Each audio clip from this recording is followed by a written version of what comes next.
Planned obsolescence, পরিকল্পিত অপ্রচলন। এটি হলো এমন একটি কৌশল যেখানে প্রস্তুতকারকরা ইচ্ছাকৃতভাবে পণ্যের আয়ুষ্কাল সীমিত করে দেন, যাতে নির্দিষ্ট সময় পর পর সেই পণ্য অকেজ হয়ে যাবে এবং ক্রেতাকে বাধ্য হয়ে নতুন পণ্য কিনতে হবে। দর্শক আসসালামু আলাইকুম, আমি রফিকুল ইসলাম আছি আপনাদের সাথে। আজকে ভিন্ন একটি বিষয় নিয়ে আপনাদের সামনে উপস্থিত হলাম। আশা করি যেই টপিকসটি নিয়ে আজকে আলোচনা করব এটি আপনাদের কাজে আসবে। আপনারা কিছু জানতে পারবেন ব্যাপারটি সম্পর্কে, যে ব্যাপারটি নিয়ে আমরা প্রতিনিয়ত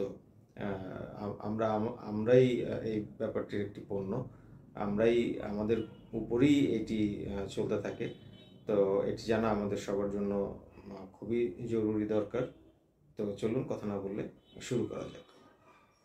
প্ল্যান্ড অবসোলেন্সের কিছু ধরন নিয়ে আলোচনা করব। এর মধ্যে আছে ধরেন টেকনিক্যাল অবসোলেন্স, যেটি হচ্ছে প্রযুক্তিগত অপ্রচলন।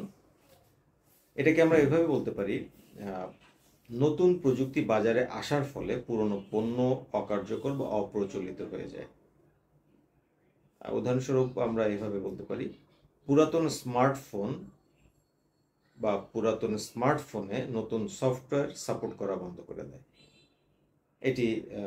এটি খুবই প্রচলিত একটি প্র্যাকটিস আজকের কোম্পানিগুলোর জন্য। 2 নম্বরে আমরা যেটা বলতে পারি সেটা হচ্ছে ফাংশনাল অবসোলেন্স বা কার্যকরী অপ্রচলন। যেমন একটি পণ্য ইচ্ছাকৃতভাবে এমনভাবে ডিজাইন করা হবে যাতে এটি দ্রুত বিকল হয়ে যায় এবং প্রতিস্থাপন করতে হয়। এটারও একটি আমরা উদাহরণ দিতে পারি, যেমন ধরেন কিছু প্রিন্টারে নির্দিষ্ট সংখ্যক প্রিন্ট হওয়ার পর এই প্রিন্টারটি কাজ করা বন্ধ করে দিবে। অবসোলেন্সের আরও কিছু আছে, ভাগ আছে। এটার মধ্যে আরেকটি ভাগ হচ্ছে অ্যাস্থেটিক অবসোলেন্স বা নান্দনিক অপ্রচলন। এটিকে এভাবে বলা যায়, নতুন ডিজাইন বা ফাংশনের কারণে পুরাতন যেই মডেলটি থাকবে সেটি দেখতে পুরাতন মনে হবে এবং মানুষ নতুন মডেল কিনতে আগ্রহী হয়ে যাবে।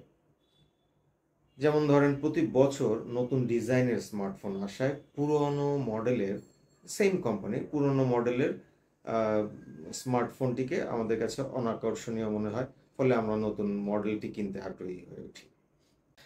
সিস্টেমেটিক অবসোলেন্স বা পদ্ধতিগত অপ্রচলন। কোম্পানিগুলো তাদের নতুন পণ্যকে পুরনো পণ্যগুলোর সঙ্গে অসঙ্গতিপূর্ণ রেখে নতুন ডিজাইন করে, যাতে ভোক্তারা নতুন পণ্য কিনতে বাধ্য হয়। যেমন আমরা এক্ষেত্রে একটা উদাহরণ দিতে পারি, সেটা হচ্ছে যে অ্যাপল 2016 সালে তাদের নতুন যে মডেলগুলোকে তারা লঞ্চ করে সেগুলা থেকে হেডফোনের জ্যাক সরিয়ে দেয়, ফলে মানুষ ওয়্যারলেস ইয়ারফোন কিনতে বাধ্য হয়। প্ল্যান্ড অবসোলেন্সের প্রভাব,